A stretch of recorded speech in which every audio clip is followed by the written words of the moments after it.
Para começar, falar um pouquinho de mim, me apresentar rapidamente.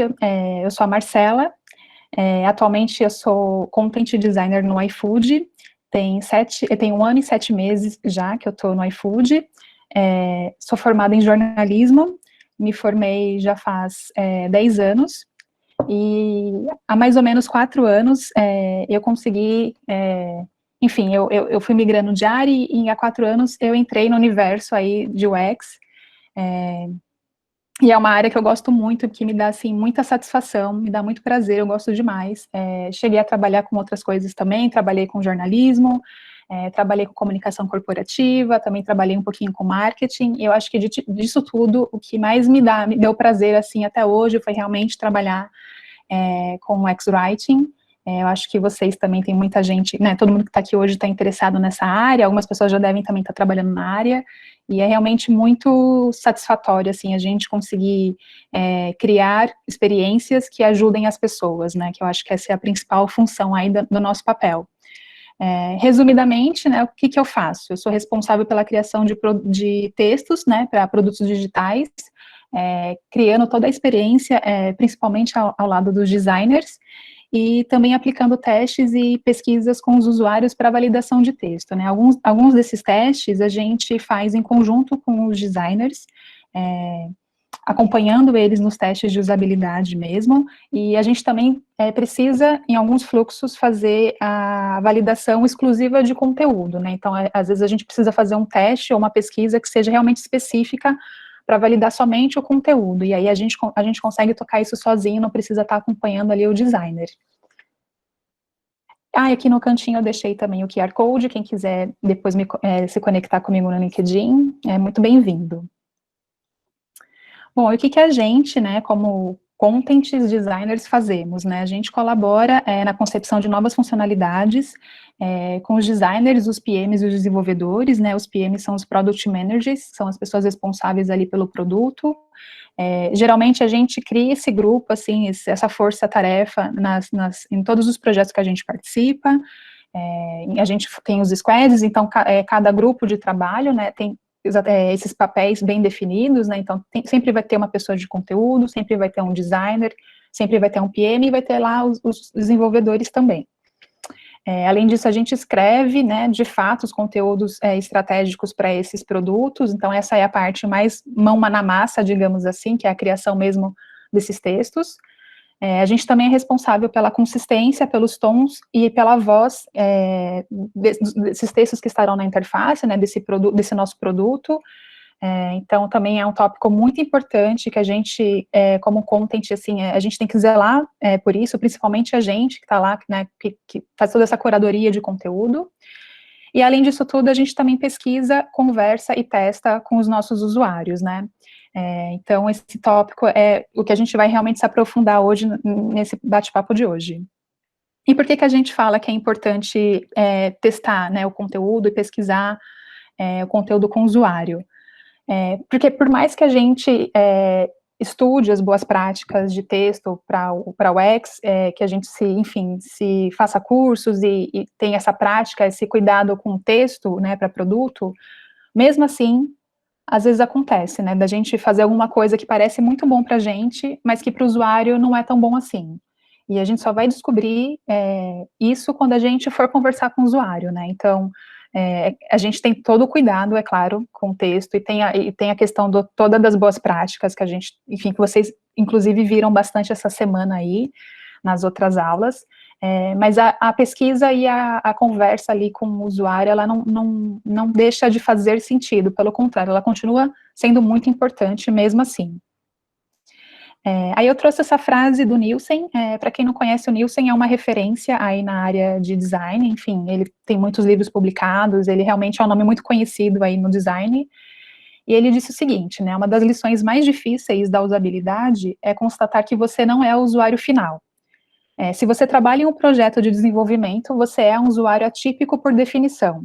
Então, acho que essa frase resume bastante essa questão que eu comentei, porque por mais que a gente tente se colocar no lugar do usuário, pensar com a cabeça do usuário, a gente nunca vai ser o nosso usuário, porque a gente está trabalhando dentro do produto, né, a gente tem aí acesso a informações privilegiadas, digamos assim, que o usuário comum não tem. Então, quando a gente, mesmo que a gente seja um usuário do nosso produto, né, que a gente utilize o nosso produto, a gente nunca vai pensar do mesmo jeito que um usuário comum. Então, é muito importante que a gente pense, sim, na validação de conteúdo, de uma maneira, assim, que faça parte mesmo das nossas responsabilidades ali do dia a dia. Essa é uma frase que eu acho que de toda a apresentação que eu montei aqui para vocês hoje, acho que ela é a mais importante, assim, que é uma coisa que a gente não pode esquecer nunca, que é conheça o seu público e lembre-se, você não é o seu público. Então, acho que esse é um resumo, isso resume bem o que a gente precisa ter sempre em mente quando a gente está lá criando o nosso texto, criando essas experiências junto com os designers, né, junto com o squad, porque às vezes a gente cai, mesmo depois de tanto tempo, alguns anos já trabalhando com isso, às vezes eu me vejo também fazendo certas afirmações que não fazem o menor sentido, do tipo, eu escrevi um texto e eu falo assim, nossa, impossível alguém não entender isso, né, tá super claro, eu entendi, meu colega aqui do lado entendeu, todo mundo vai entender. E generalizar desse jeito é muito perigoso, porque, assim, a gente tem muitos perfis ali de público, né, as pessoas são muito diferentes, então, enquanto você não validar o seu texto com o seu usuário, você não pode fazer uma afirmação desse sentido, assim, né. E eu fico me policiando para não cair mais nessa enganação, aí nessa falácia, né, de que achar, se eu entendo, todo mundo vai entender, mas eu vejo muitos colegas, inclusive até hoje, pessoas de produto, que às vezes falam esse tipo de coisa, né, às vezes vê lá uma interação no aplicativo, e fala, mas eu uso assim, né, eu penso dessa maneira, então o usuário também, provavelmente vai achar a mesma coisa, vai pensar do mesmo jeito e não vai ter dificuldade ali de usar aquela experiência.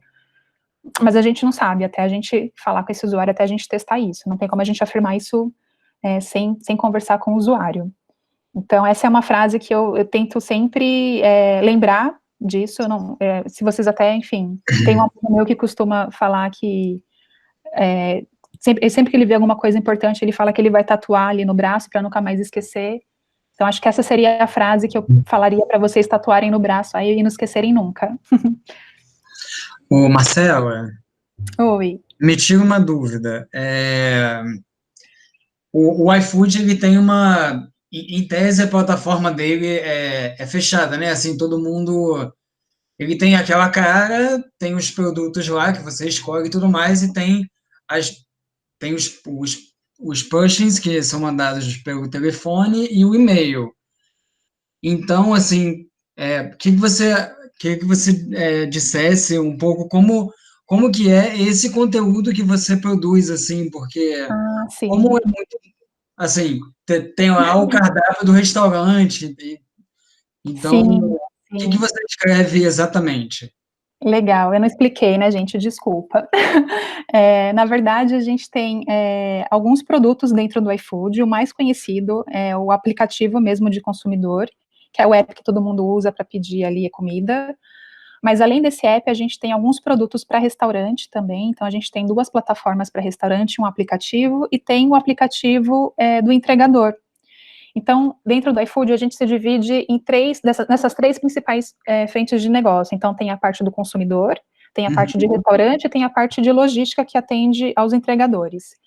E aí, o time de conteúdo, hoje, nós somos em 6 pessoas. Então, a gente se divide em cada uma dessas tribos. Então, eu fico na tribo de consumidor, junto com a Rafa, que conversou com vocês na terça-feira. Então, nós duas somos responsáveis pela experiência de texto do aplicativo. E aí nós temos mais 2 contents em restaurante, mais 2 contents em logística. E aí dentro desse grupo de consumidor, eu e a Rafa, a gente também se divide para atender algumas frentes, né? Então, como você comentou, a gente tem a parte de cardápio dentro do app, a gente tem os pushes, a gente tem a parte de FAQ, né, de ajuda, toda a parte de acompanhamento de pedido, a parte da sacola, de formas de pagamento, enfim, tem várias áreas ali dentro e a gente meio que divide essas frentes entre nós, né. Só tem uma coisa que a gente não cuida em produto, que são aqueles posts promocionais, de envio de cupom, que muita gente pergunta, inclusive, se é a gente que escreve. Eu vira e mexe, alguém printa alguma dessas mensagens e me manda perguntando se fui eu que escrevi. Na verdade, essa parte fica com o marketing. mas todas as mensagens relacionadas, por exemplo, ao acompanhamento de pedido, né, seu pedido foi enviado ao restaurante, o seu pedido já está saindo para entrega, que você pode receber também pelo push, é a gente quem cuida. Então, eu não sei se eu respondi a sua pergunta, você quer saber alguma coisa mais específica? A parte de cardápio, por exemplo, quem coloca as informações ali dentro é o próprio restaurante, né? A gente tem um template padronizado, mas quem insere essas informações é o próprio restaurante naquelas plataformas que eu comentei que eles têm acesso. Uhum. Então, questão de valores de cardápio, as imagens também são eles que colocam, toda a parte de horário de funcionamento, foto do perfil, endereço, forma de pagamento que eles aceitam, eles conseguem cadastrar tudo de maneira automática. Uhum. Tá. E aí a gente cuida das outras experiências, né, a parte de perfil ali também, que mais? A gente agora está com uma área nova de doações dentro do Epic também, que fica com a gente, que a gente toca esses textos com o grupo, né, o grupo de trabalho específico. E é isso. E aí, os times já sabem quando me procurar ou quando procurar a Rafa, porque a gente tem isso bem definido, então surge algum projeto novo, eles sabem se é comigo que eles têm que falar ou se é com a Rafa, né? Uhum. A gente consegue deixar tudo bem distribuído assim. Tá bom. Tá bom? Valeu. Enfim. E aí eu sei que vocês estão falando bastante disso desde o começo da semana, mas eu quis também trazer essa definição que eu gosto bastante. Existem muitas definições sobre o que é o X-Writing, mas essa eu gosto muito, que explica que o X-Writing é a escrita para utilização e orientação, né? É o texto guia da experiência do usuário. Eu gosto muito dessa definição porque mostra que exatamente isso, assim, o texto para produto, ele não é um texto decorativo, digamos assim, ele não é um acessório, né, ele tem uma utilidade, ele existe, ele está lá naquele fluxo, naquela tela, por uma razão, né, então se às vezes você tem lá um texto que, sei lá, não agrega nenhuma informação adicional para o usuário, é um texto que está lá só por estar, você pode tirar esse texto, ele não precisa estar ali, então a gente sempre cuida para que essa experiência, assim, né, para o usuário seja mais objetiva possível e que ele só tenha que ler informações que realmente sejam relevantes para ele naquela etapa do fluxo, né? E é importante também porque às vezes a gente tem até espaço na tela para texto. A nossa maior dificuldade às vezes é conseguir espaço, né? Quando a gente fala de um aplicativo, porque a gente tem né, o tamanho de um celular, assim, a gente tem um espaço de tela limitado. Mas às vezes acontece de ter até espaço para você conseguir colocar mais linhas de texto e tudo mais. Mas se você não tem necessidade, é melhor você não fazer, né? Coloca somente o que for essencial mesmo, até porque é importante que você considere também o layout daquela tela, né? Então o texto está ali e ele vai interagir com os outros elementos também daquela tela, com os elementos visuais, né? Então pode ter ícone, ilustração, cor. Então, você precisa pensar no seu texto, encaixadinho ali onde ele vai estar, né, interagindo com todos os elementos, e é importante também que tenha bastante espaço em branco na tela, então a gente tem, assim, uma missão de ser bem realmente objetivo quando a gente fala de texto para produto. E aí, pensando nessa questão de avaliar o conteúdo com senso crítico, né, antes de falar ali com os usuários, a gente tem alguns critérios que determinam, né, que orientam o que seria um bom texto para o UX.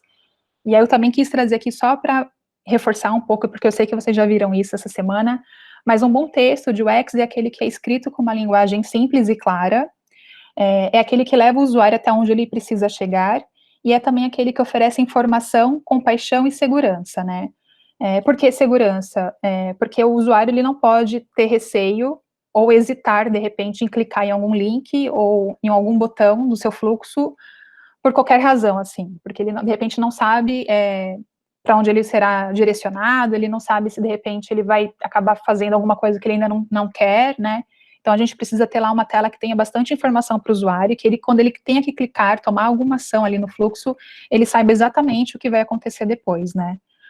Compaixão também é importante, porque a gente nem sempre tem um fluxo feliz, digamos assim, né, então, em alguns momentos, o usuário pode cair em algum cenário de erro, né, e aí vem aquela mensagem horrorosa de bloco, assim, dizendo para ele, né, tipo, olha, deu alguma coisa errada, daqui você não consegue seguir, é quase como uma rua sem saída, assim, né, e aí nesse momento o usuário, ele vai estar com outro sentimento, digamos assim, né, então a gente tem que entender como estará, qual seria, digamos, o humor do usuário, né, em cada uma das etapas desse fluxo, porque às vezes a gente não pode fazer um texto que seja tão descontraído, até um pouco engraçadinho, digamos assim, se ele está num momento que ele está muito frustrado, né, porque de repente ele está tentando ali, por exemplo, fazer um pedido pelo aplicativo, ele não está conseguindo, e ele não entende o porquê que aquilo não está dando certo, né, então a gente tem que medir bem essa questão dos sentimentos do usuário e ter compaixão em relação a esses momentos, assim, principalmente os momentos mais críticos, né,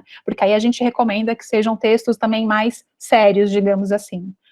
E a informação sempre, né, como eu comentei, é importante que ele saiba onde é que ele está dentro do fluxo do seu produto, para onde ele precisa ir, se ele quiser fazer determinada coisa, se ele quiser fazer outra coisa, para onde é que ele tem que ir, enfim, informação sempre, e essa é a função principal ali dos nossos textos no produto. Aí aqui eu trouxe alguns exemplos que mostram como, né, o texto ele existe por uma razão, né, então ele não é só uma coisa que está lá decorativa na tela, né. Esse primeiro exemplo é na área de configurações de um aplicativo que o texto ali está explicando o que é aquilo, né, o que é aquela informação. Então a gente tem lá um título que é tornar notificações persistentes. E a gente tem um texto de apoio que explica o que é isso, né, o que é tornar notificações persistentes. É impedir que as notificações sejam removidas. Então é um texto que está lá com a função de explicar o que é isso. O segundo exemplo já explica o que isso faz, né, então eu tenho também lá uma opção de habilitar ali o automix, né, e o que seria o automix? É aquilo que permite transações graduais entre as músicas de uma playlist, né, o que isso faz? Isso permite essas transações. O terceiro exemplo, a gente tem um aplicativo de meditação, e aí você consegue criar lembretes, né, para te lembrar na hora que você precisa fazer uma meditação. E aí, esse é um texto que vai te ensinar como é que você cria esse lembrete, né? E aí você entra ali naquela tela e você tem um componente com um reloginho e esse texto aparece explicando, né? Toque aqui para alterar a hora. E é um texto que você só vai ver uma vez na vida. Então, depois que o usuário, ele aprende isso, né? Como utilizar essa funcionalidade, depois que ele entrar novamente por aí, ele não vai mais ver esse texto. Esse texto não vai estar na tela para sempre, né? Porque o usuário, de certa maneira, aprendeu como usar essa funcionalidade. E por último, esse é um exemplo bem clássico, assim, a questão do CVV, né, e outras informações também que a gente costuma ver bastante, mas que estão sempre acompanhadas de uma explicação, tipo, onde eu encontro isso, né, o texto que está explicando onde é que o usuário precisa procurar determinada informação que a gente está pedindo. Então, nesse caso aqui da Uber, esse textinho ele fica fechado, ele não fica aberto na tela, então o usuário precisa clicar nesse tooltip, e aí aparece para ele, né, nesse caso ele explica ainda o que é, né, o que é e onde está, né, o CVV é o código de 3 dígitos do seu cartão, localizado no verso, então ele fica lá escondidinho, mas sempre que o usuário tiver essa dúvida, ele consegue acessar essa informação.